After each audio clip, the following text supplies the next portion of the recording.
Welcome, everyone. I'm Alexandra Boitov, Scientific Officer at the EACR, and I'll be the host and technical assistant for this webinar that's part of our Keep Research Curious campaign. As you may have noticed already, at the EACR, we are campaigning to keep research curious because we truly believe that early-stage curiosity-driven research is the cornerstone of future medical breakthroughs, as you'll see in today's webinar. It takes a long time for these foundational discoveries to translate into clinical treatments, but this journey is crucial. To continue to save the lives of future cancer patients, we must continue exploring the unexpected and unknown. Support for this type of curiosity-driven research opens the door to treatment, prevention, and cures we can't even imagine yet. This potential for exploration and discovery is what makes our work so vital and promising. So today, we invited the past president of the EACR, Professor René Bernards, to tell us more about his journey studying the MAP kinase pathway, an outstanding example of research progress from the bench to the bedside. Dr. René Bernards is a professor of molecular carcinogenesis at Utrecht University and head of the section of molecular carcinogenesis of the Netherlands Cancer Institute. Professor Bernards is best known for his work on tumor genetics to personalized treatments for people with cancer. He has proposed more research in escape routes which tumors use, which prevent effective use of medication. He has helped in developing a test to predict the likelihood of recurrent metastatic breast cancer in patients and the need for medical procedures such as chemotherapy after surgery. His accomplishments include the development of MammaPrint, the first gene expression tool to be used for the diagnosis and clinical management of breast cancer. And Professor Bernards was elected a member of numerous national and international organizations, including the Dutch Cancer Society, the European Academy of Cancer Sciences, and the American Associations of Cancer Research, the National Academy of Sciences, and has won a number of prestigious awards for his research. Among René's honors are the Pest Scholar Foundation, FECS recognition for contribution to oncology, the Ernst Bergner Award for Cancer Research from the MD Anderson Cancer Center, and the ESMO Lifetime Achievement Award in Translational Research in Breast Cancer. So I can't think of anyone better to advocate for our Keep Research Curious campaign. So welcome, René, and thank you for accepting our invitation. Thank you so much, Alexandra. It's a pleasure, of course, to speak to the membership of EACR. I'm going to share my screen with you, and if all goes well, we should now see the screen. So I'm going to talk about my adventures with the MAP kinase pathway over the last 15 years or so. It's a pathway that many of you will know, and certainly the pharmaceutical industry has paid a lot of attention to the MAP kinase pathway. If you look at the number of drugs that we now have to inhibit the many components of the MAP kinase pathway, of course, starting at the cell membrane at the level of the receptor tyrosine kinases, we have many potent inhibitors, antibodies, and small molecules. Going down in the pathway, we see that we have inhibitors of the agents that transmit the signal to RAS, like SHP2 and SOS. Then, of course, you have the latest generation of RAS inhibitors, G12C or pan-RAS inhibitors. And then when you go further down, we have inhibitors of RAF, MEK, and ERK. So we have many drugs to act in the MAP kinase pathway. So you could ask the question, why should anyone that has a MAP kinase-driven tumor still have to die? We have so many potent and selective drugs in this pathway. And that's indeed true. In fact, one of the first ones to enter into this arena were the selective BRAF inhibitors that were used for the treatment of BRAF mutant melanoma. And while these drugs were effective to inhibit signaling through the pathway, the first poster child of targeted therapy was this inhibitor called vemurafenib, it soon became clear that escape was possible. And that led investigators to test a model of what we call double vertical blockade, where you inhibit two independent nodes of the pathway, in this example, BRAF and MEK, thereby get more robust inhibition of the pathway and deliver to the patients a more durable response to this combination treatment. Obviously, you also increase the toxicity, and that is always the trade-off that we need to make. More drugs is more efficacy, but also more toxicity, and we always need to balance this, ratio between toxicity and efficacy. Now, when I became really interested in this MAP kinase pathway was around 2011, working with Alberto Bardelli.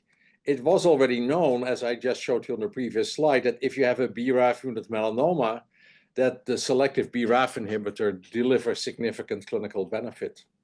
But Alberto and I had just got together to work on colon cancer, and we found a rather unusual result was obtained by Scott Kopetz at MD Anderson Hospital, who started to treat BRAF mutant colorectal cancer patients that have exactly the same mutation in BRAF as the melanoma patients, with the same drug that was found to be so effective for melanoma, and found that essentially hardly anyone responded.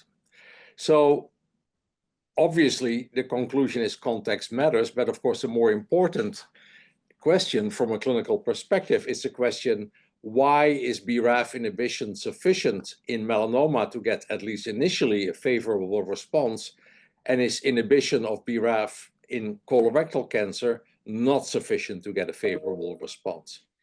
And this was at a point in time that my lab had developed the first loss of function genetic screens. This was in the year 2011. BC, where the BC stands for before CRISPR. Remember, CRISPR dates from about 2013-14 that it became routine for research. So we had, at best at that point, short hairpin RNA libraries that covered all the kinases in the human genome. And the experiment that we did was in fact a very simple one. We had a BRAF mutant colorectal cancer cell line that does not respond to a BRAF inhibitor. That cell line was infected with a short hairpin RNA library covering all the human kinases, such that only one short hairpin RNA is present in each colon cancer cell. Then we expose these cells to either regular control medium or vemurafenib, the BRAF inhibitor containing medium. And remember, these BRAF mutant colon cancer cells do not respond to vemurafenib. So these cells grew essentially equally well in normal media or BRAF inhibitor containing media. And as I said, every cell has an independent short hairpin RNA. And the question that we asked, is there now any short hairpin RNA that kills the cells in the presence of vemurafenib, but not in the absence of vemurafenib? Because if such a kinase exists, that would be the kinase whose inhibition would be very efficacious in combination with vemurafenib. Now, we had already pioneered at the time a procedure that we call barcoding, where we use the DNA sequence of the short hairpin RNA as a molecular barcode to tell us which gene is knocked down in which cell. So in this library of about maybe 3,000 short hairpin RNA vectors, we had 3,000 different barcodes that we could recover by PCR and then deep sequence by sequencing of the PCR amplified barcodes.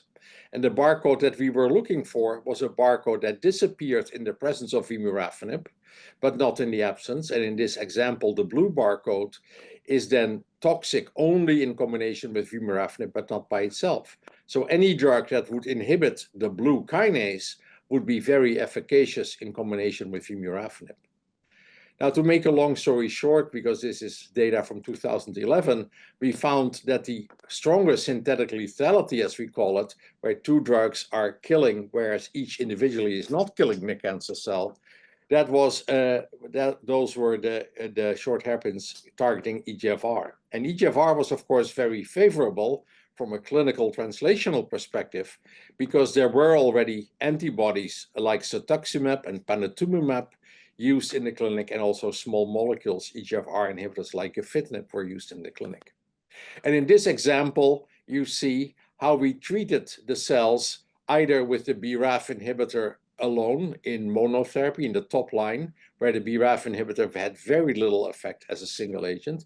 In the first vertical column, you see how inhibition of EGFR, either by antibody or small molecule, did not have much of an effect. But then suddenly you see that in the combination of BRAF and EGFR inhibition, there was a very strong toxicity, suggesting that combined inhibition of BRAF and EGFR would be highly toxic to colorectal cancer cells.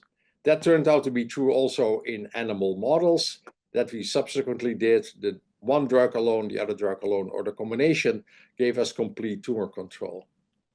And since I work at the Netherlands Cancer Institute, which is affiliated with a specialized cancer hospital, we were very fortunate that soon after publication of this result of synthetic lethality between BRAF and EGFR, we were able to initiate a phase 1b trial where we exposed BRAF mutant colorectal cancer patients to encorafenib, a BRAF inhibitor, and cetuximab, the antibody inhibiting EGFR.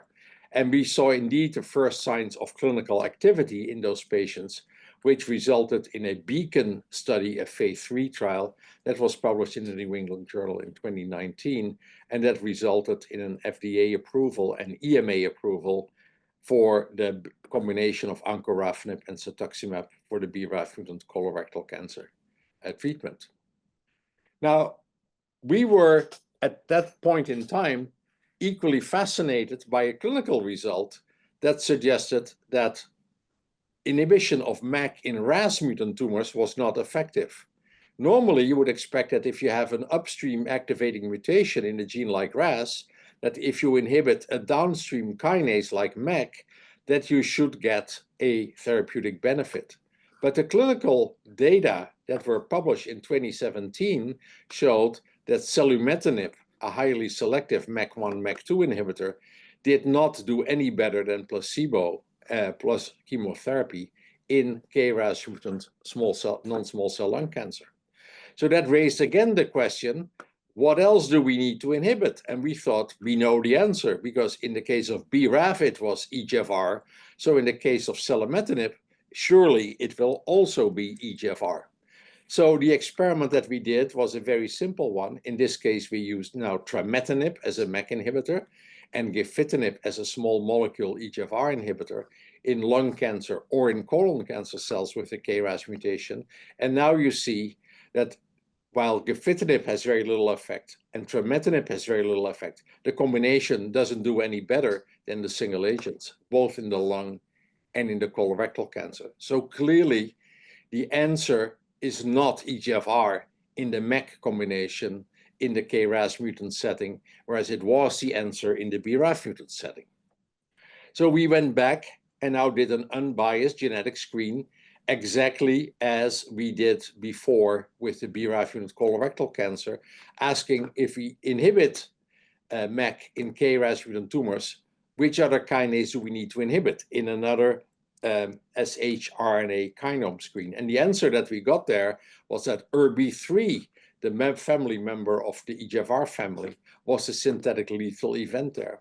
And it turned out that if you inhibit MEK, that you activate ERB3, and that this ERB3 becomes highly active to signal through RAS and MEK, such that the inhibition of MEK with a single agent, a MEK inhibitor, is now not sufficient to completely inhibit the pathway.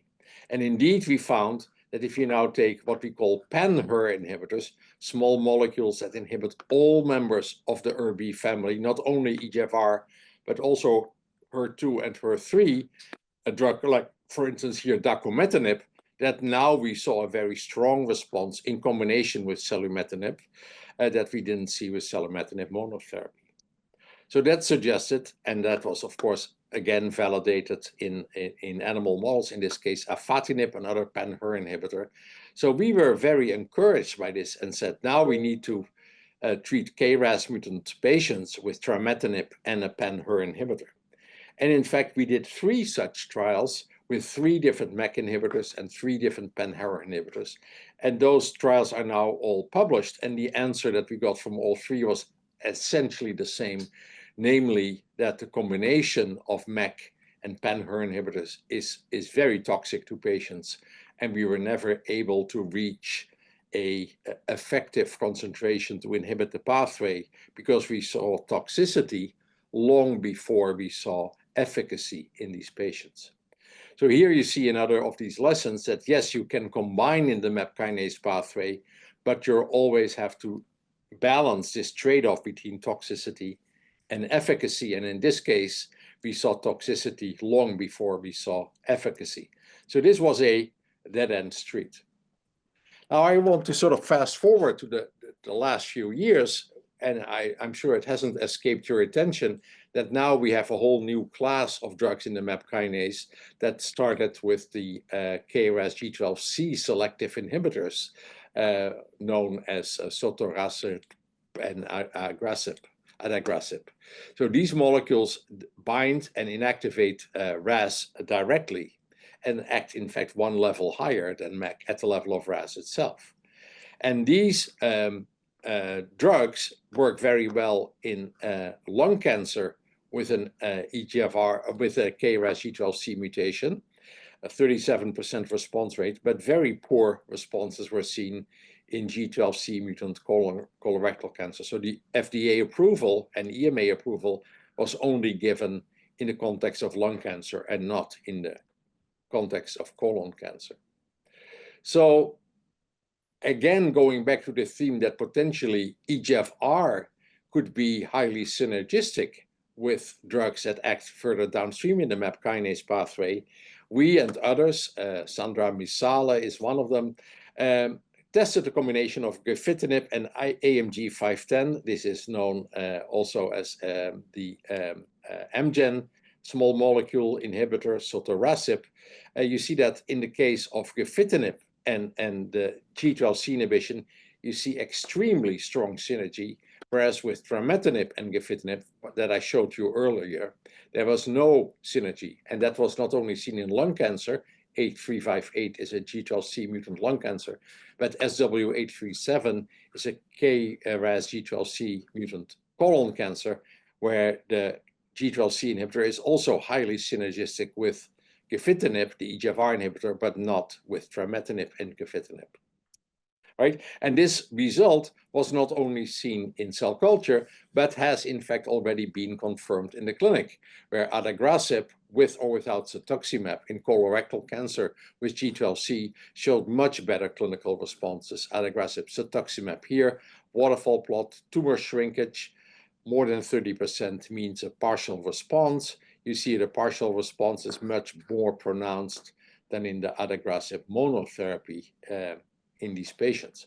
So this seems to be a very good idea in colorectal cancer, and in all likelihood also will make the responses better in lung cancer, even though there is no clinical data yet, to my knowledge, combining adagrasib with cetuximab in lung cancer. Now, a very important question then is why is RAS inhibition with EGFR effective, but is MEK inhibition with EGFR in the same setting ineffective? And then, of course, we come to the notion that RAS acts as a higher level than MEK, which you see here. And of course, RAS inhibition not only leads to the conventional RAF-MEK-ERK pathway, but also a major second pathway that we know as the PI3 kinase AKT-mTOR pathway. And we thought it was very likely that the reason that MEK plus EGFR does not work and RAS plus EGFR does work, that in the case of RAS, you also inhibit this PI3 kinase AKT-mTOR pathway. So that would suggest that if you now take a MEK inhibitor, an EGFR inhibitor, and add to that an mTOR inhibitor or an AKT inhibitor, that now you should get a meaningful response. And we have recently done this experiment, and much to our surprise, we found that trametinib and gefitinib, as shown before, does not give us very efficient growth control, but adding in AZD8055, a very potent small molecule mTOR inhibitor, we saw no added clinical benefit, in spite of the fact that 4E-BP1 phosphorylation was completely abrogated. So we have de facto very efficiently inhibited mTOR signaling, but even mTOR plus MEK and gefitinib is not enough. And that begs the question, why is RAS inhibition with EGFR efficient? Clearly, it is not the PI3 kinase AKT pathway, which we thought was the likely suspect. We also have some reason to believe that it's not the other pathways that go through RAC and PAC or RAL and PAC, but I won't go into that right now. So we're still at a loss as to why RAS inhibition plus EGFR is a good idea, whereas MEK inhibition plus EGFR in the KRAS mutant setting is not a good idea. And this is clearly an important focus of the lab right now to understand that in more detail. I now want to switch gear and talk about the work of a postdoc and former PhD student in my lab, Robin Janssen, who is not only a great scientist, but also a great artist. And she has drawn this paper on what we call the new kid on the block, MAPK4, shown next to the tough guys on the block, KRAS, MEK, and ERK. Many people, I trust, have not heard of MAPK4, but we came across MAPK4 in 2018, when we more or less by coincidence found that if you inactivate MAPK4 in KRAS mutant lung cancer cells, that the genetic inactivation of MAPK4 made the cells sensitive to MEK or ERK inhibitors. And that was a very interesting finding, because that suggested, since MAPK4 is a MAP kinase, that it should be possible to make a small molecule inhibitor to now become synergistic with other components of the MAP kinase pathway. And mechanistically, we have found that the reason that these two pathways are connected, the MAP3K1, MAP2K4 junk-Jun pathway, and the RAS-RAF-MEK-ERK pathway, are connected to a dual specific phosphatase called DUS4. And what we have learned from our work is that if you inhibit MEK with a small molecule inhibitor like trametinib, that in fact you lose DUS4, and that DUS4 now no longer inhibits junk kinase, and that there's now activation of junk-Jun that leads to transcriptional activation of ERB2 and ERB3, and now the signal through the RAS-MEK-ERK pathway becomes very strong, such that there is residual signaling in the presence of the MEK inhibitor, leading to survival. And if you now inhibit or genetically ablate MAPK4, this reactivation does not occur, junk is not activated because the upstream kinase is missing, and as a result of that, the feedback loop is not reactivated, and the MEK is sufficient to inhibit the pathway, leading to cell death. And that explains, in our view, this finding that MAPK4 genetic ablation is synergistic with MEK or ERK inhibition. Now, I talked about sotorasib, that it was approved for lung cancer. That was based on what we call progression-free survival. That means that if you take sotorasib, the tumor progresses later than if you take a control drug like docetaxel. But about 2 years ago, or last year, it was published that in fact what we call overall survival, that means how long do you live after sotorasib treatment versus chemotherapy, that was essentially the same. And that can be because essentially patients develop resistance to sotorasib monotherapy very quickly, such that while the tumor takes a little longer to progress, in the end it progresses quickly and you die at the same point in time as you would have done with chemotherapy. So obviously, sotorasib needs help as well in the form of a combination to make it work better. And I told you that genetic ablation of MAPK4 makes a MEK inhibitor far more potent, such as trametinib. But here you see data on sotorasib and the more recent RMC-6236, the pan-RAS inhibitor. And in each case, you see that the genetic inactivation of MAPK4 makes sotorasib work better and makes the pan-RAS inhibitor also work a lot better, just like it did with the MEK inhibitor. So this suggests that MAPK4 inhibitors have potential to make many drugs in the MAP kinase work better because they are in this parallel pathway that limits the response to the conventional MAP kinase inhibition. And mechanistically, again, the reason is that we see that MAP2K4 genetic inactivation leads to a loss of this feedback reactivation that we see when we inhibit MEK or sotorasib. You see here an example of a Western blot where we treat lung cancer cells with either MEK or G12C inhibitors, and within a short period you see that phospho-Jun is really strongly activated, the pathway downstream of MAP2K4, that leads to more ERB3 and also leads to only a very partial inhibition of phospho-ERK.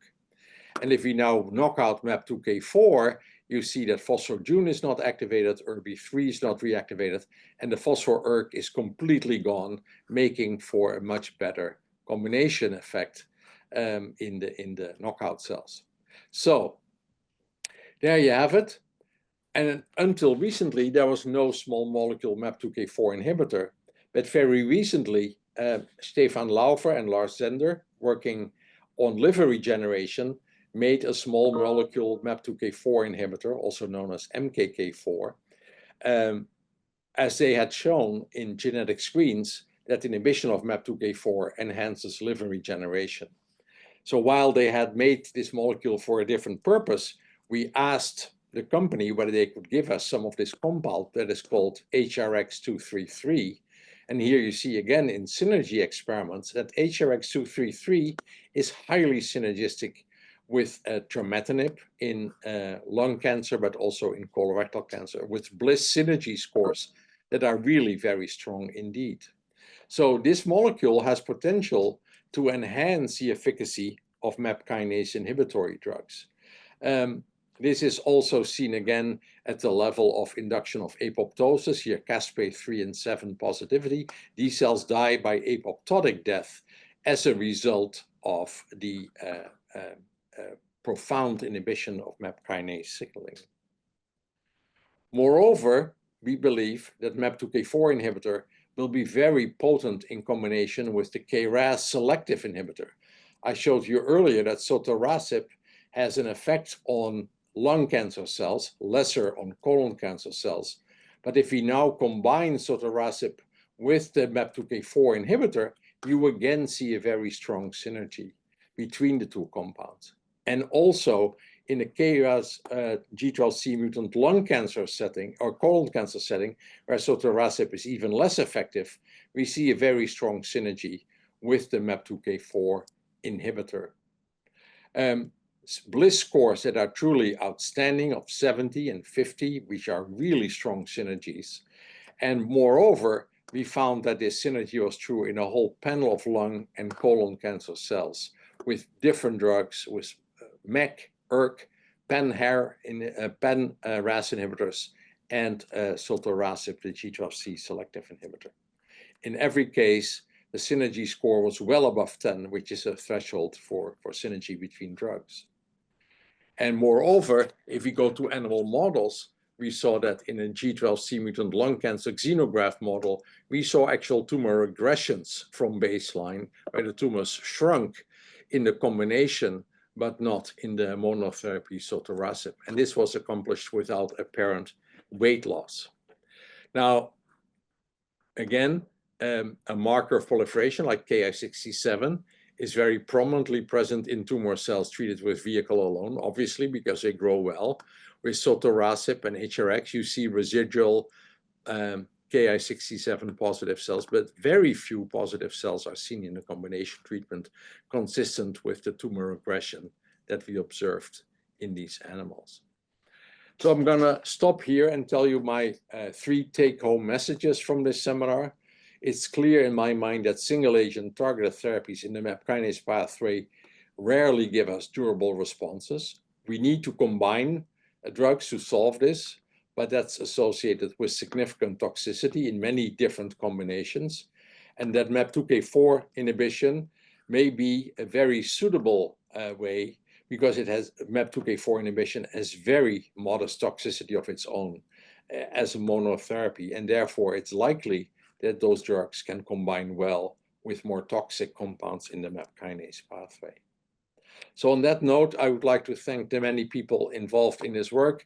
I told you that Robin Janssen is not only a great artist, but also responsible for much of the science behind our work on MAPK4, together with Ashwini Kanhailal and Sarah Mainardi.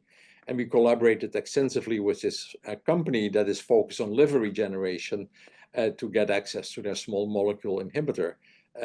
This company was founded by Lars Sender, and the scientist there is Wolfgang Albrecht. And I'll stop here and thank you for your kind attention and be happy to answer any questions that you may have. Thanks, René, for this beautiful presentation. I just want to remind all attendees that you can write your questions in the Q&A box, which you can find at the bottom of the screen. And René will be more than happy to answer your questions. We think there are no silly questions, and we are inviting you to ask everything that you feel would be relevant for you to know. And we would also give everyone the opportunity to ask their question live. But if you can't or don't want to, don't worry, you can post it anonymously or just write you don't want to. You're unable to use your microphone, and I can read the question out for you. I can see that we're already getting a few questions. The first one is from Marina. So Marina, I'll enable your microphone. So please ask your question. Hello. So many thanks, Professor Bernards, for this inspirational talk. And as I'm not only a researcher, but also an MD clinician, we know nowadays that KRAS inhibitors are really working differently in different cancer types, like lung cancer, pancreas, and everything like that. So do you think that this mechanism with crosstalk with MAPK4 protein, it works in the same way in different tumor types, for example, in patients and men? And so this strategy that you apply will work in the same way in different cancer types. Thank you.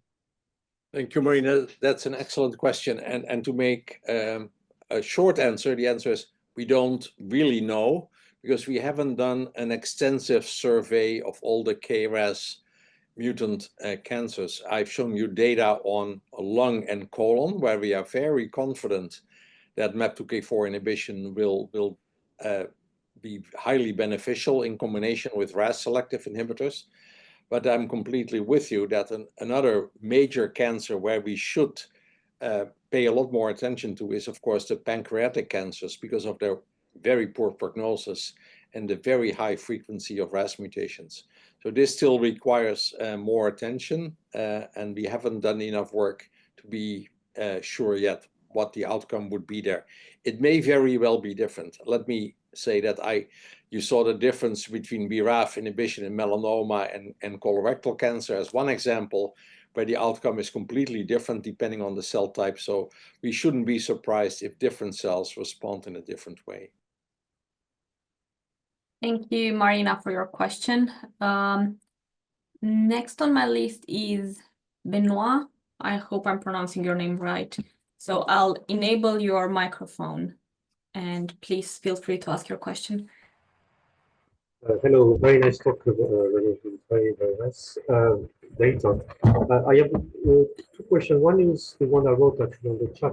From all the combination that you showed, the combos that you showed with the synthetic lethality, which one do you think has the least adverse effects in vivo, or have a better tolerability response, to have a better therapy window?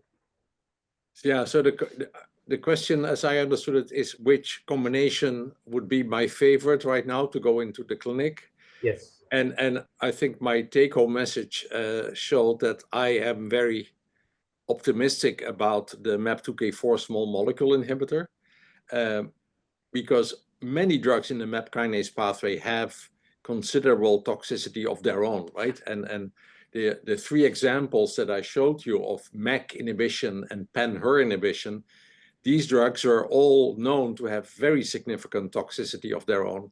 And in fact, the toxicities were overlapping, right? And if the toxicities are overlapping between two drugs, then it's also likely that the toxicities will add up and are more likely to become rate limiting.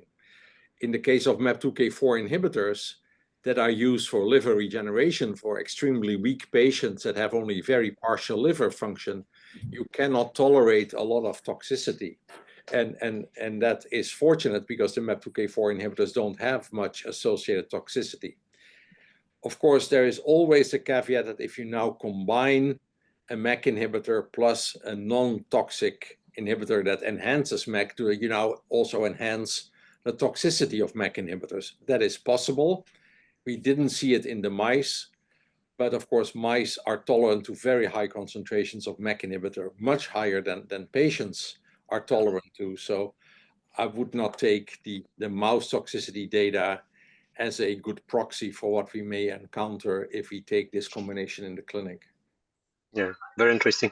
And I have, if I may ask a second question, you also showed, you didn't present today, but your recent publication from Mateusz showed that you, if you overactivate the pathway, can also have a very nice anti-cancer response by inhibiting some of the phosphatase that you are interested in and regulates the pathway. I was wondering, you know, here you showed that by inhibiting the pathway and doing combination, you can achieve also a pretty good response. So what would be the favorite again, in your case, between activation and inhibiting? Well, activating, I must of course say that it's extremely early days for activation. There's no clinical data yet. There's only preclinical data. You know, the problem of inhibition of oncogenic signaling is that sooner or later, even if you use very potent two-way combinations, the tumor cells will find a way to reactivate the pathway in the presence of drug, right? And then have resistance. So with inhibition, we're always fighting this losing battle of resistance that sooner or later emerge as a result of reactivation of the pathway. What we try to do with deliberate hyperactivation is actually to kill the cells by oncogenic signaling overload. And there we are in the very fortunate position that the tumor cells now evolve in the opposite direction. The toxicity is too much oncogenic signaling, and now they evolve to suppress their oncogenic signaling. So now, for the first time, we can steer cancer cells in a direction of a less malignant phenotype. And that is, of course, a very exciting proposition that you can actually convince cells to drop their oncogenic properties. And we have seen that cells that are resistant to hyperactivation have, in fact, lost oncogenic capacity. So we are very excited about that. But I should caution that this was all done in cell models. We have done quite a bit of animal experiments as well. And we hope to go to the clinic early next year with this concept, but we need to see how that plays out in actual patients. But it certainly is a very attractive alternative to inhibition. And I'm very pleased that the European Research Council gave me money for 5 years to study this further. So we are absolutely full speed on the hyperactivation therapy as well. Yeah, thank you. Thank you very much. Thank you for your question. Next on my list is David. So David, I just enabled your microphone. So if you want to ask a question, please go ahead. Yes. Hi, René. This is David Santamaria.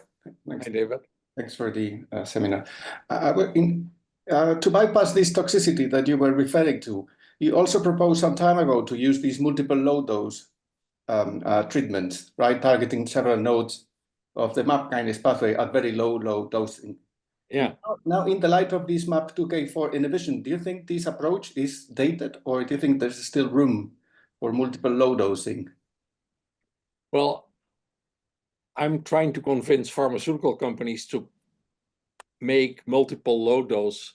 Maybe just to back up a little bit for those that have not read our earlier paper, in I think 2021 we showed that a low dose of EGFR RAF, MEK, and ERK inhibitor, you said only 20% of the effective dose gave complete inhibition of the pathway and gave very durable responses without any evidence of escape. The problem in bringing that to the clinic, of course, is that you now need 4 drugs, typically from 2 or 3 or maybe even 4 different companies. And getting 2 companies to work together on a clinical trial is difficult, and 3 is nearly impossible. So we've had a very hard time to convince pharmaceutical companies to test this model in the clinic. But there's now one company in the US that has all the drugs in the MAP kinase in one portfolio, and they have expressed some interest to do a multi-low dose trial with us in the next year. And that should, in my opinion, be a cocktail that includes the MAPK4 inhibitor. But yeah, there we would need another company, this company called Heparigenics. So it is difficult to bring companies together. In an ideal world, I would use 3 MAP kinase inhibitors at low dose plus a MAPK4 inhibitor and see how well that does clinically. But whether we can make that happen from a logistical point of view is not clear at this point. Okay, thank you.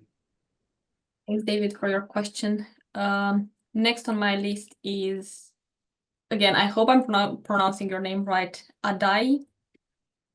If you are able to ask your question, please go ahead. Yes, hi there. I just wanted to ask a little question. I think I saw that in one of the combination graphs with A549 cell line, it seemed to be less synergy. Do you know why that could be?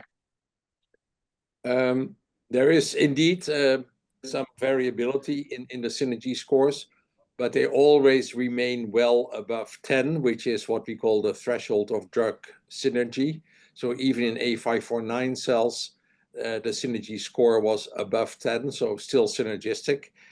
We don't exactly know why some cells are more potent responders than others, but I'm fairly confident that the vast majority of lung cancer cells will show very good synergy with MAPK4 in combination, even though there's always some cell-to-cell variability that we currently don't understand. Okay, thank you. Thanks for your question. Next is Bart. Bart, if you're available to use your microphone, please go ahead. Hi, do you hear me, René? This is Bart. Yes, I hear you, Bart, and I think that you have a difficult to pronounce last name. I know. Van Hazebroek, that's a Yeah. Belgian name. He can pronounce it. You can pronounce it, René. I can pronounce it. Yeah, really good, but you're the only one. Okay, you know, nice to see you again, René. I think you brought up concepts of, you know, inhibition at high dose, inhibition at low dose, overactivation. You know, I am puzzled by your experiments on a drug, as far as I understand it, that induces liver regeneration.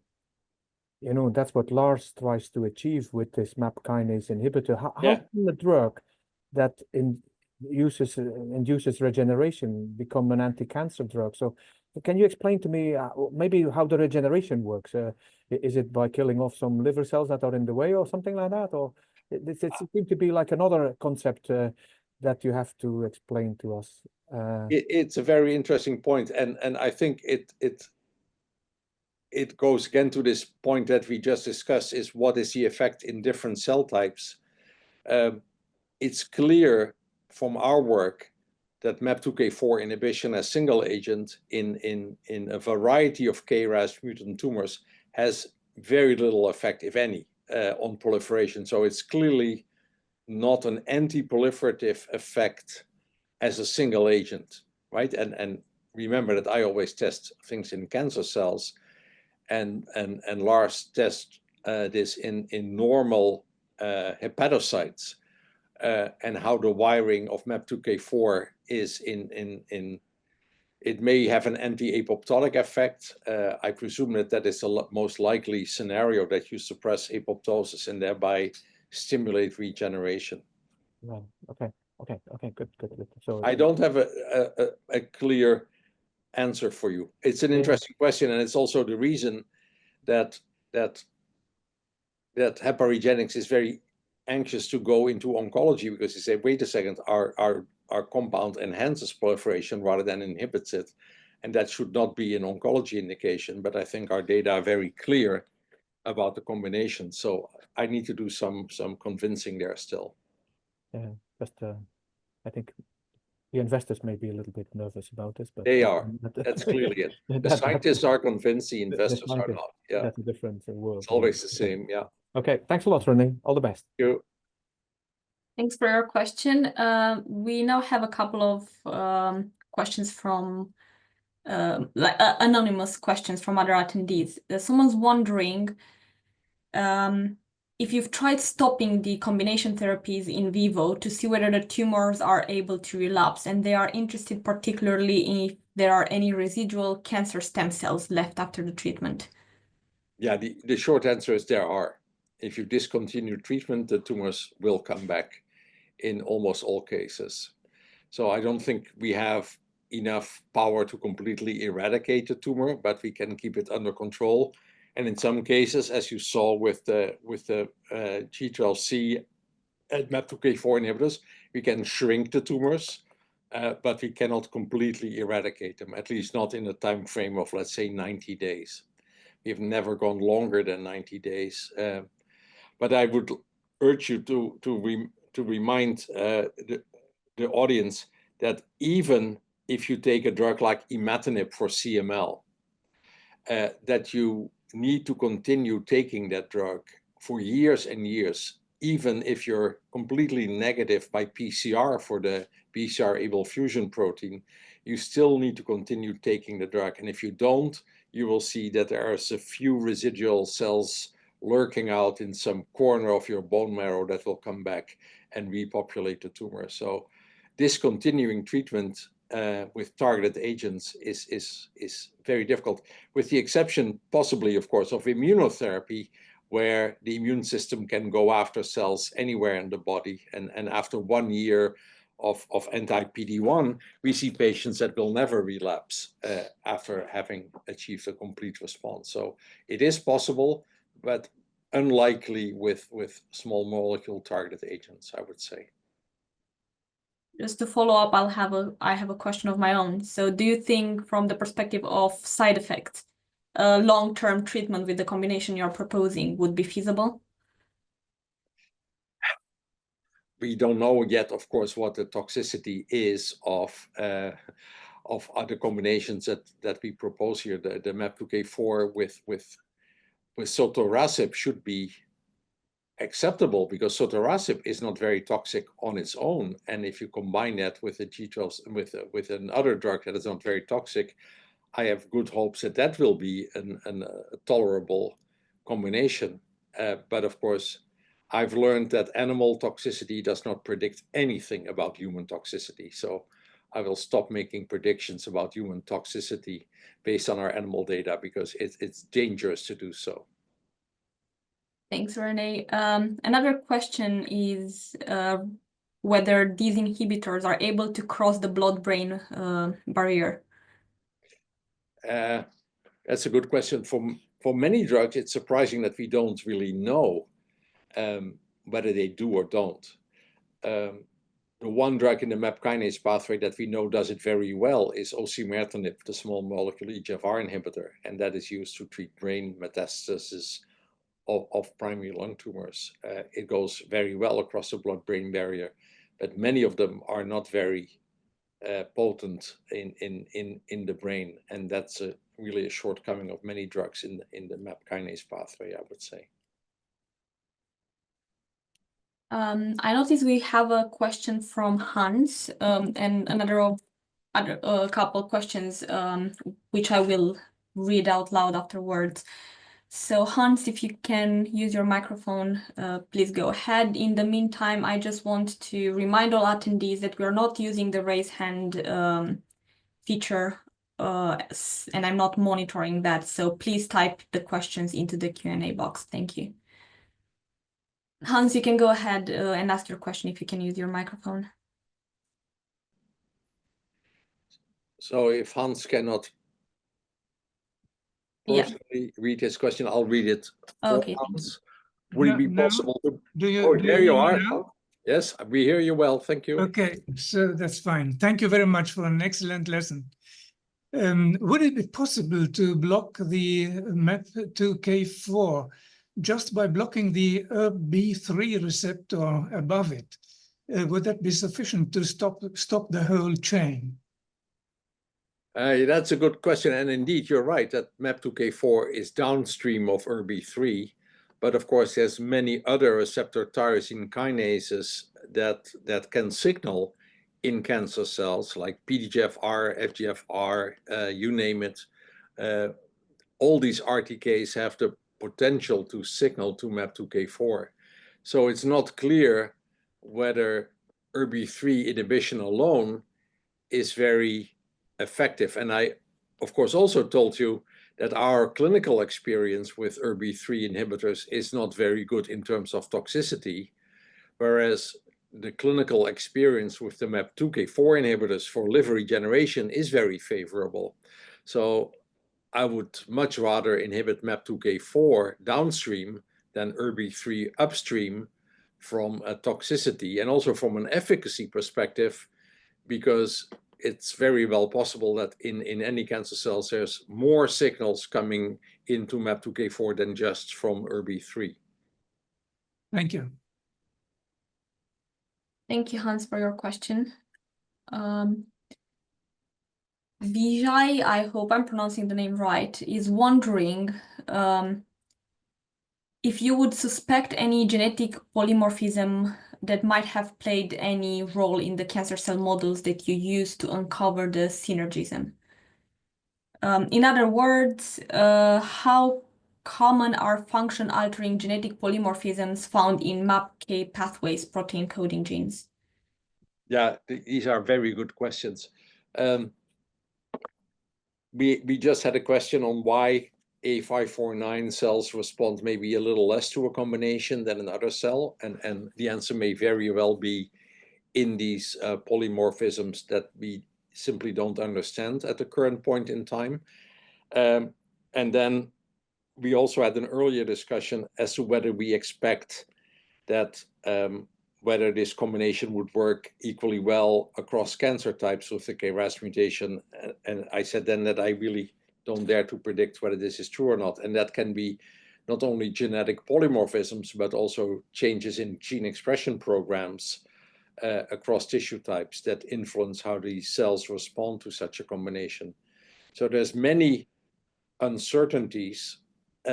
What gives me some degree of comfort is that if we take a panel of 5 different colorectal cancer cell lines and 5 different lung cancer cell lines, we see synergy always, and meaningful synergy, Bliss scores of above 10. So yes, there is likely to be variability and polymorphisms that modulate these responses, but I don't think it will have, at least in the context of lung and colon cancer, a very strong context dependency, at least not based on our data. I should say that we have also done these experiments in PDX models that come from patients directly and see the synergy again. So I'm fairly optimistic that within the context of colon and lung, we shouldn't have much issues with polymorphisms dramatically spoiling the response that we would hope to see in patients. Dan is wondering if MAPK4, if you could use MAPK4 at low doses with other drugs to reduce toxicity and maintain effectiveness. Yes, that's again a good question. We discussed a little earlier, if we do a multi-low dose regimen, would MAPK4 be part of that? And I would say a drug that has very little toxicity of its own can be used at a higher concentration in a cocktail than a drug that is highly toxic of its own, like a MEK inhibitor. So if I were to go for a low dose cocktail, I would probably dose the drugs with a lower toxicity profile, somewhat higher than the drugs like MEK and ERK that are known to be quite toxic to patients, and keep those at a lower level to hope to have a manageable toxicity of the combination. But for one more time, I don't dare to make much predictions as to how this will work in patients. It is so different from what we have seen in mice. Thanks, René.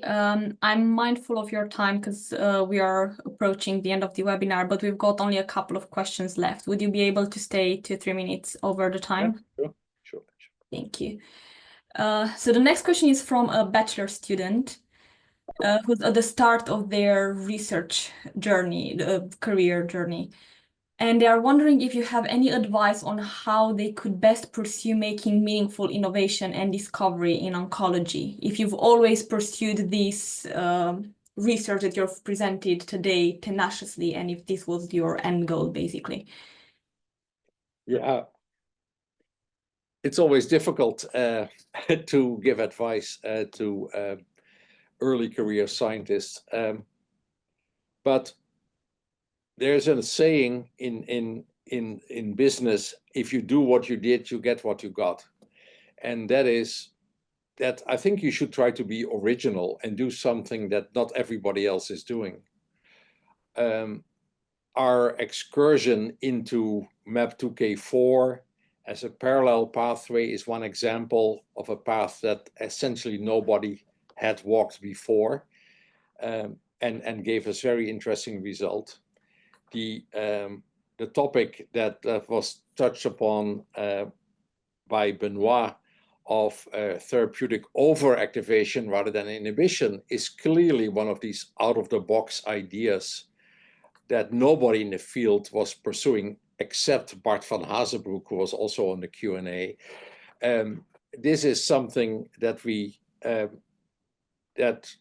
that are out-of-the-box ideas that may seem crazy at first, but if you look in the scientific literature, there's a lot of evidence to support that hyperactivation is very toxic to cancer cells. So sometimes you can find evidence in scientific publications that it may be worthwhile to pursue a different route from the route that everybody else is traveling. And that is how you reach true innovation. I also acknowledge that that is very difficult to do for a beginning PhD student because you don't have the overview of the field that senior people like myself who've been in cancer research for 45 years have gathered in terms of collective experience over the years. So that brings us to a very interesting question. If you're going to pursue a PhD, would you rather work with a young PI that probably has more hands-on experience and can show you how to do an experiment? I can tell you one thing, I cannot show you how to do an experiment, right? That's not where I'm good at. But I have, over 45 years, gained a lot of oversight and overview of the field and know a lot of things that have not worked, so that you can say, that won't work, so let's try this, because this has not been tried yet.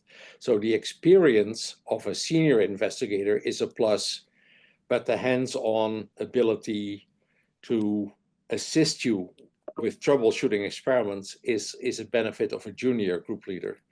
And it really is a matter of personal taste, whether you prefer to work with a junior or a senior group leader. If you think, I can do these experiments myself, I don't need my boss to show me how to do an experiment, then maybe you should opt for a more senior group leader.